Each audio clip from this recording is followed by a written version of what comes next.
Welcome to Penrose Learning, where we make understanding easy. You start by connecting the dual shock 4 and getting Windows to recognize it. Plug the controller with a good USB cable or pair over Bluetooth. USB is easier for audio routing. Install DS4 Windows if Windows does not natively expose audio. Next, attach your headset to the controller 3. 5mm jack and open sound settings to choose the controller's headset as the default playback device so audio can route through the controller to your headset.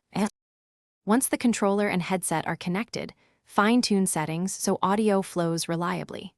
Open Windows sound settings and pick headset, wireless controller, for playback and microphone if present. If using DS4 Windows, enable options to present the controller as an audio device and enable exclusive or compatibility modes. This avoids multiple apps fighting for the device. Also make sure device properties, advanced settings, use 48,000 Hz and 16-bit to match game and chat apps, which prevents stutter and sampling. Finish by testing audio in a media player and inside your game or voice app. Confirm microphone input levels and headset volume.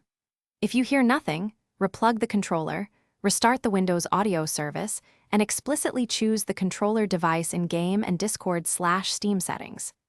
If Bluetooth fails or shows latency, switch to USB. Many issues stem from Bluetooth driver limits. Updating Bluetooth drivers or using a quality cable usually resolves